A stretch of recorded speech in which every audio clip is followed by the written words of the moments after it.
بہت سخت ضرورت ہے ہمارے علاقے میں. یہاں پہ را مٹیریل موجود ہے جس طرح کے معدنیات. اب یہاں سے گرینائٹ نکلتا ہے اور وہ باہر جاتا ہے, یہاں پہ اس کے لیے انڈسٹری کوئی ناکافی ہے. تو اس سیکٹر میں بھی کوئی ایک اور اسمال انڈسٹری اسٹیٹ یا انڈسٹریل اسٹیٹ یہاں پہ بنائی جائے, کیونکہ اب ادھر سی پیک بھی ہے, چائنا کے ساتھ بھی ایکسیس ہے, اور یہی جو سی پیک کا روڈ بنا ہے یہ کراچی تک جاتا ہے, تو یہ ایکسیس, اس سے ہمارے علاقے کو بھی فائدہ ہو, یہاں پہ کوئی اکنامک زون بنے. تو بہرحال ان چیزوں کو اجاگر کیا جائے گا, اس پہ بحث کی جائے گی. اور پھر کچھ چیزیں ایسی ہیں جو میں سمجھتا ہوں کہ لوکل ڈیولپمنٹ سے تعلق رکھتی ہیں. سکولز کا فقدان ہے, سکولز کی اپ گریڈیشنز کی ضرورت ہے, جو موجودہ سکولز ہیں ان کو بہتر بنانے کی ضرورت ہے. ان کو اب ریموٹ ایریاز میں سکول بنے ہوئے ہیں, وہاں پہ ماسٹروں کی, ہماری جو خواتین ٹیچرز ہیں ان کی رہنے کے لیے کوارٹرز نہیں ہیں, کوئی جگہ نہیں ہے, وہ بڑے دور دراز انہیں جانا پڑتا ہے, اور وہ ہیومنلی ممکن ہی نہیں ہے کہ وہ وہاں پہنچ سکیں. وہاں مرد نہیں جا سکتے تو خواتین کیسے پہنچے. لیکن بہرحال روزگار کے لیے انسان کی مجبوریاں ہوتی ہیں, جانا پڑتا ہے. لیکن جب وہ جاتی ہیں یا جاتے ہیں تو ان کے لیے وہاں سہولت ہونی چاہیے. تو مطلب عرصہ دراز سے ہمارے پرائمری سکولز بن رہے ہیں, ان پہ کام ہو رہا ہے, ایکسٹینشنز ہو رہی ہیں, تو لیکن ایک فقدان یہ ہے کہ وہاں پہ ٹیچرز کوارٹرز نہیں ہیں. اور ان جب یہ سہولتیں نہیں ہوں گی تو رورل ایریاز کے بچے بھی سفر کریں گے اور اساتذہ اکرام کو بھی تکلیف ہوگی. تو یہ چند چیزیں آپ دیکھیں, اسپتالوں کو دیکھیں, تو میں سمجھتا ہوں کہ اسپتال جو ہیں ان کا فوکل پوائنٹ جو ہے وہ پیشنٹ ہے.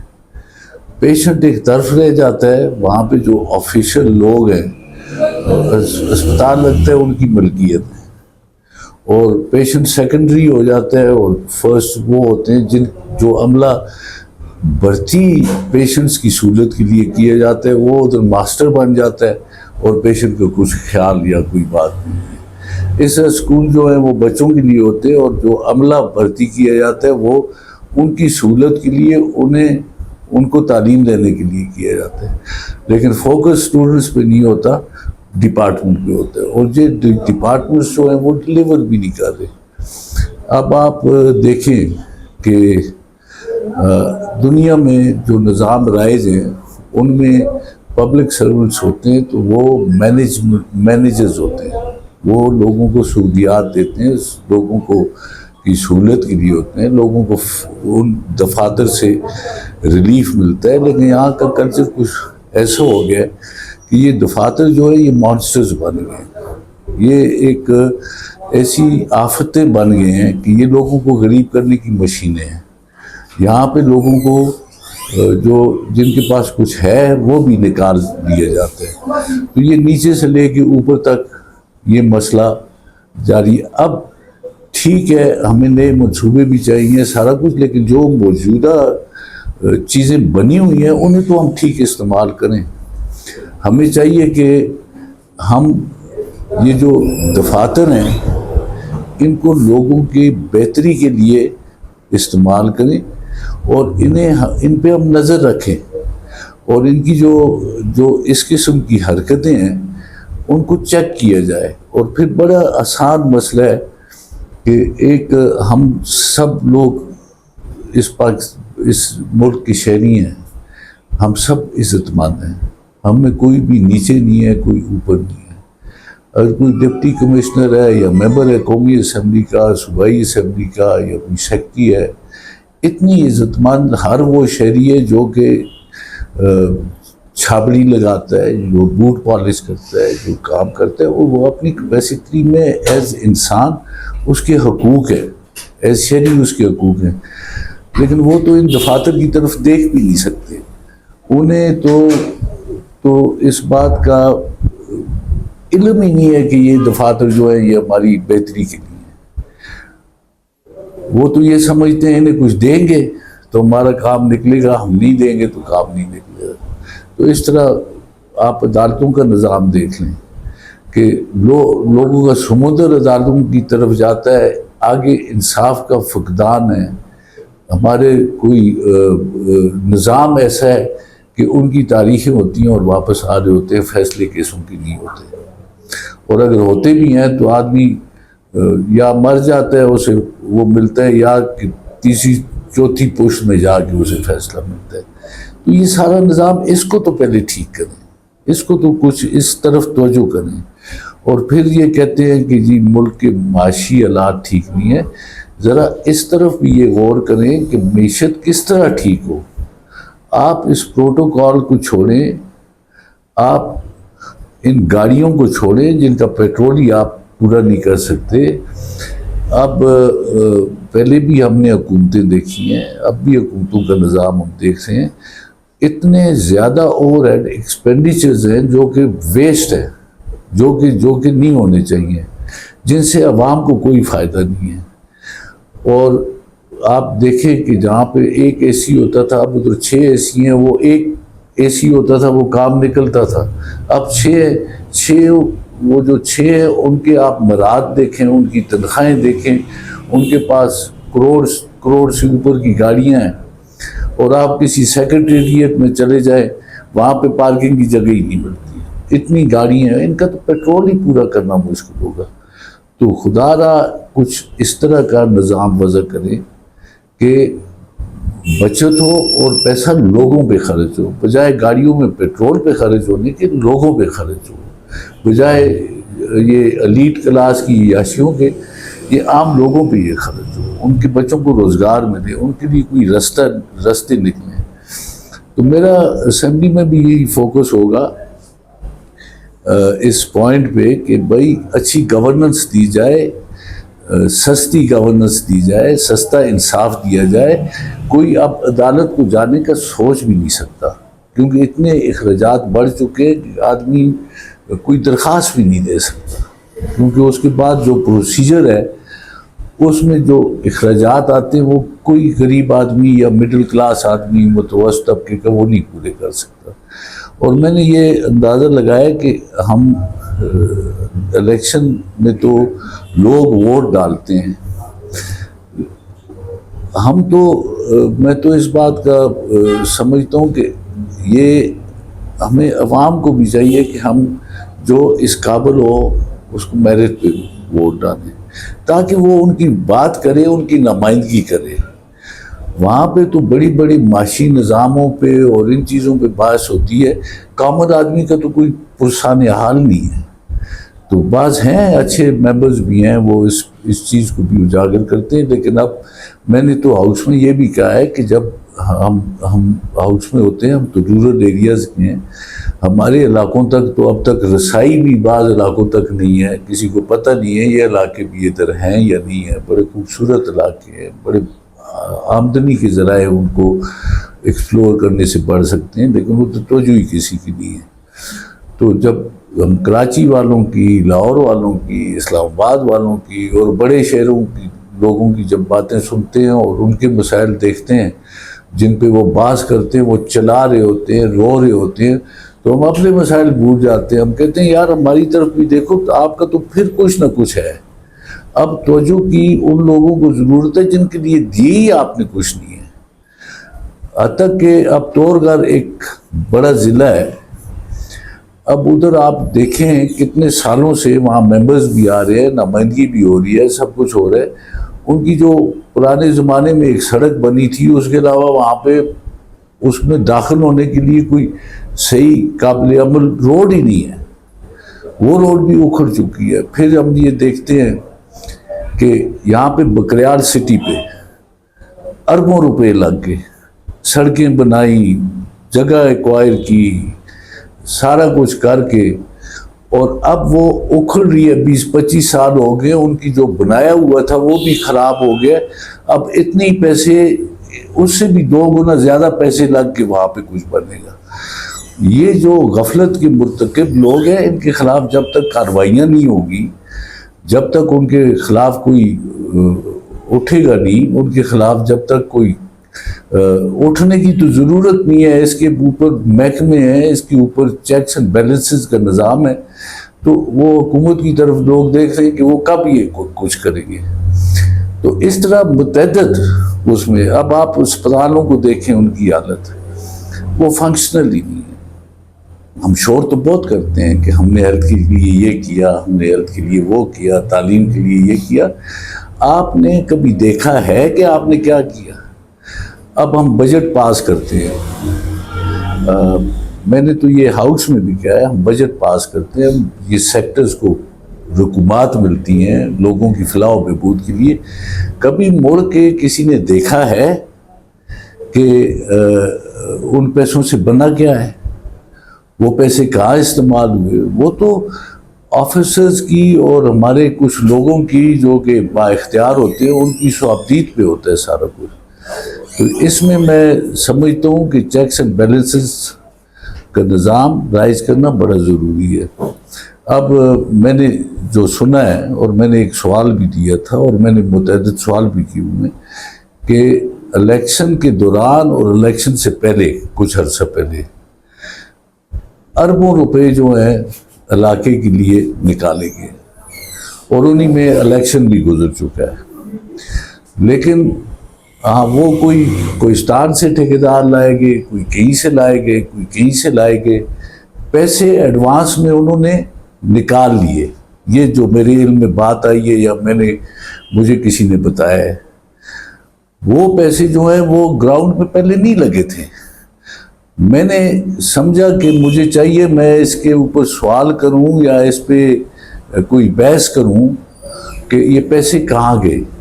تو اب جو ہے وہ ایک شخص جو اس میں ملوث تھا، اور وہ اب پاگلوں کی طرح ادھر ادھر پھر رہا ہے کہ کیونکہ ٹھیکیدار اس سے یہ مطالبہ کر رہے ہیں کہ پیسے تو تم نے لے لیے، ہم کام کہاں سے کریں. تو میں نے ان آفیسرز کو یہ بتایا کہ میں اسمبلی میں ہوں، میں اس پہ کبھی کمپرومائز نہیں کروں گا، میں ہر بات اسمبلی میں لاؤں گا. اسمبلی فورم ہے عوام کا، اور میں عوام کا نمائندہ ہوں. میں کسی کو برا بھلا بھی نہیں کہتا، کسی کے بارے میں کوئی بات بھی نہیں کرتا.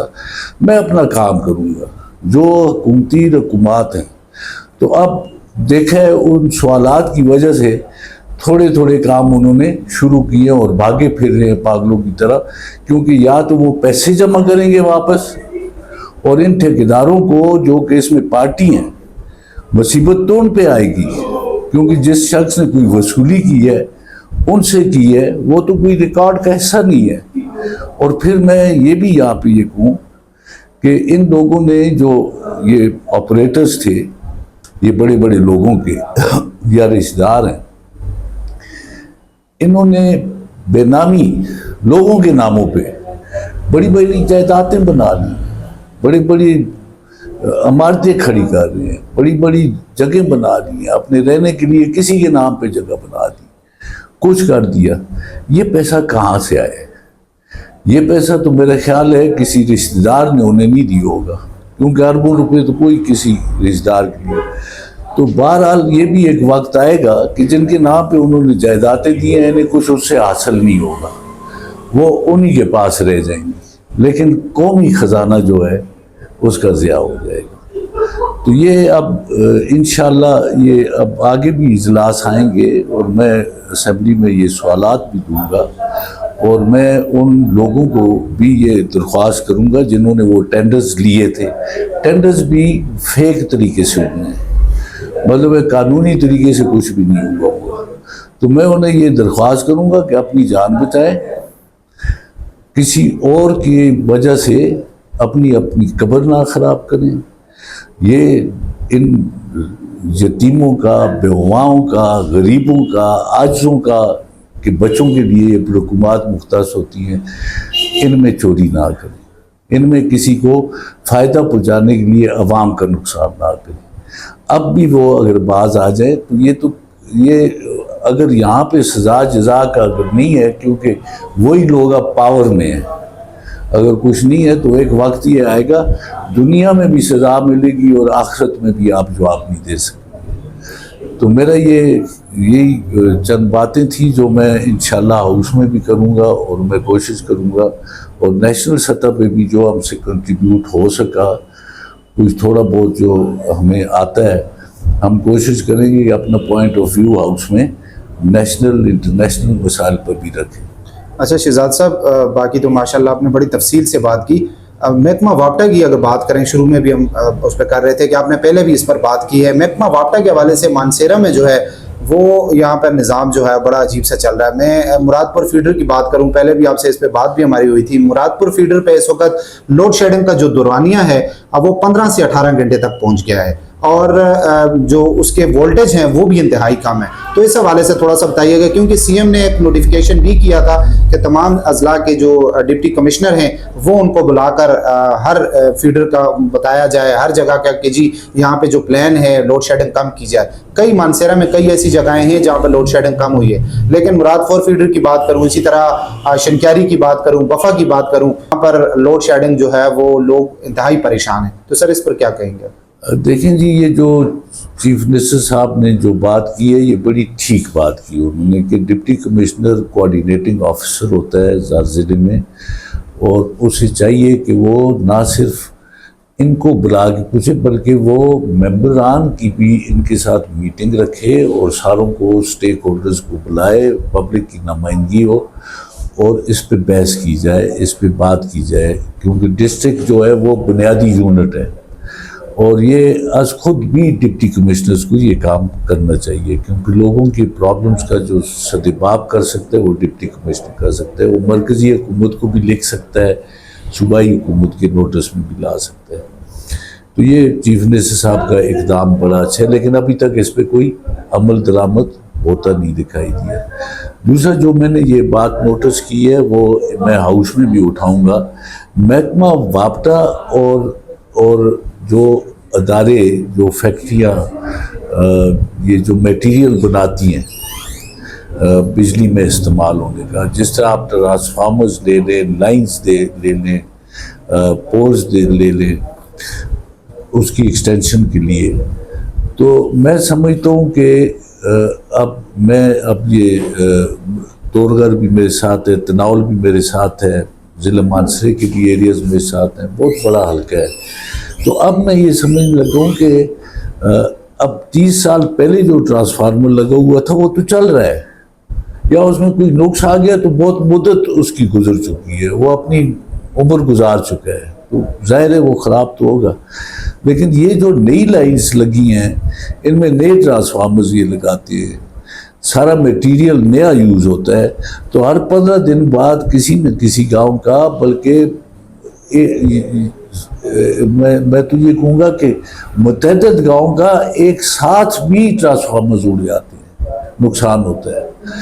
تو میں سمجھتا ہوں کہ محکمہ وابڈا اور یہ میٹیریل بنانے والے لوگ جو ہے یہ ان کا کوئی اس میں بھی ہاتھ ہے، کیونکہ سب سٹینڈرڈ میٹیریل بنایا جاتا ہے جو لاسٹ ہی نہیں کرتا، جو ایک دم بھگ سے ختم ہو جاتا ہے، اور پھر وہ نئی ریپیئرز اور یہ نئے ورک شاپس میں جاتا ہے اور پھر نیا مٹیریل خریدا جاتا ہے، پھر نئی سرے سے وہ ہوتا ہے. پہلے بھی پیسے کماتے ہیں اور بعد میں بھی پیسے کماتے ہیں. سرکار کے خزانے سے تو پیسہ نکلتا ہے لیکن آگے یہ لوگ اسے اوپر نیچے کر دیتے ہیں، اور یہ کس طرح سے اربوں پتی بن جاتے ہیں. یہ کس طرح سے آپ ان کے سانسوں کا اندازہ کریں. پاکستان میں تو پوچھ گچھ ہے ہی نہیں ہے. یہ ہم سیاسی لوگ ایک دوسرے کے پیچھے باتیں کر کے تو کچھ کر دیتے ہیں ایک دوسرے کو برابر کرنے کے لیے، تو باقی ان افسران سے تو کوئی نہیں پوچھتا.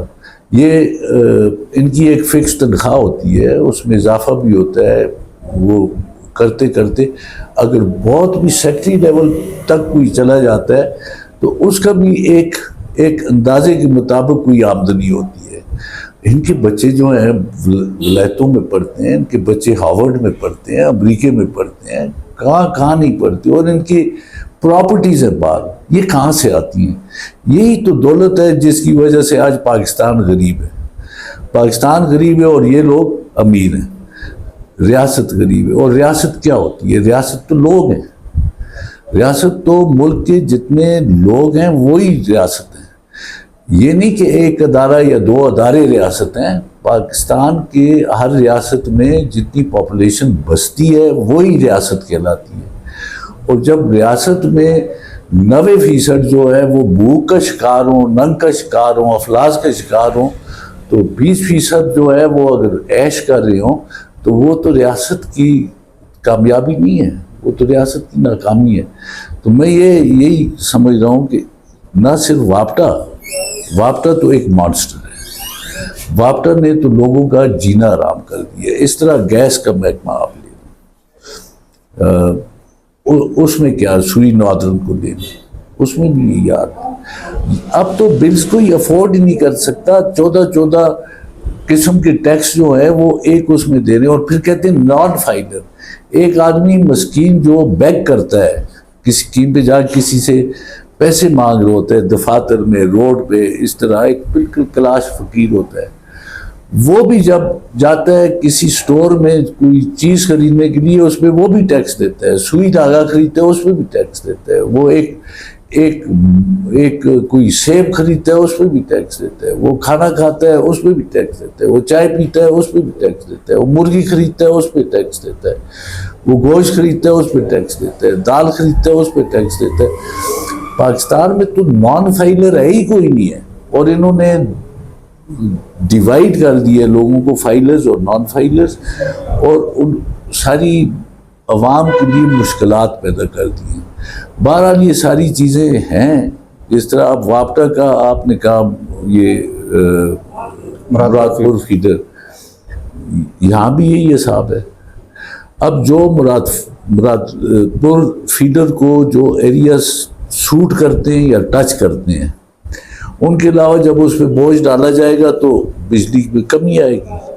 اسی طرح آپ دیکھ لیں, میں عید پہ گیا ہوا تھا اپنے علاقوں میں, جبل فیڈر, اب شنکیاری اس سے مطلب کلومیٹر بھی نہیں ہے, اس کا الگ فیڈر ہے. ادھر ایک وہ جنگلات سے ہوتی آتی ہے لائنیں, اور جو اس کے نزدیک قریبی علاقے لگتے ہیں وہ لگا دیے چھتر کے ساتھ اور جبڑ کے ساتھ.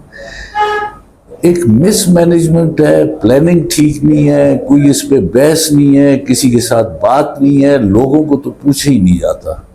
اب ہم MNAs ہیں, ہمیں کوئی نہیں پوچھتا, ہم سے کوئی بات نہیں کرتا. MPs ہیں, ان کو کانفیڈنس میں کوئی نہیں دیتا.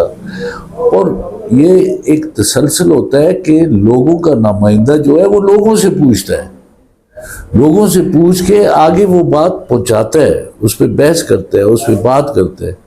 تو یہاں ایسی چیز کوئی نہیں ہے, نہ کوئی افسر پوچھے کسی کو, نہ کچھ. ان کے اپنی اپنی بادشاہی ہے, ہر محکمے کے وہ بادشاہ ہیں. جتنے سرکاری فنڈز ہیں, اسپتال میں جو MS لگا ہوا ہے وہ اسپتال کا بادشاہ ہے. پیشنٹ مر رہا ہو, اب یہ حالیہ میں نے کل MD سے, ایوب میڈیکل کالج یہ ٹیچنگ ہاسپٹل کے MD سے بات کی تھی, بچے کو بلیڈنگ ہو رہی ہے, وہ جو اور گھنٹوں سے ہو رہی ہے, موتل قریب ہو گیا وہ, اور جو بلڈ بینک میں جو لگا ہوا ہے انچارج وہ سمجھتا ہے بلڈ بینک اس کی ملکیت ہے, وہ اسے پوچھتا نہیں ہے.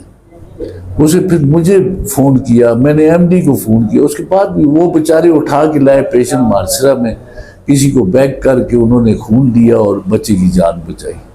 یہ حالات ہیں ہمارے اسپتالوں کے, یہ حالات ہیں ہمارے اداروں کے. اور وابٹا تو آدمی کو آدمی ہی نہیں سمجھتا. اسے تو بھٹو صاحب کے زمانے میں وہ کہتے تھے وائٹ ایلیفنٹ, تو یہ وہ بات صحیح تھی. پہلے تو وہ شاید چھوٹا ایلیفنٹ تھا, اب بہت بڑا اوور سائز ایلیفنٹ بن گیا. تو یہ ساری باتیں ایڈریس کرنی چاہیے حکومت کو. نئی چیزیں بھی ہونی چاہیے لیکن پرانی چیزیں بھی ساتھ ساتھ ٹھیک رکھنی چاہیے. اب ڈاڈر سینیٹوریم کو آپ لے دیں, پورے ایشیا میں وہ سب سے بڑا سینیٹوریم تھا, اس کی جا کے حالت دیکھ لیں. وہ اربوں روپے کے رقبے پہ وہ قائم ہے, اور میں نے اس کے لیے کوشش کی تھی کہ وہ میڈیکل کالج بن جائے. رقبہ فری ہے, سرکاری رقبہ ہے, عمارتیں بھی بنی ہوئی ہیں, لیکن کسی کے کام پہ جو نہیں رہی تھی. تو اب ہماری کوشش ہوگی ہم یہ چیزوں پہ فوکس کریں اور یہ نوٹس میں لائیں, ان پہ کام کروائیں.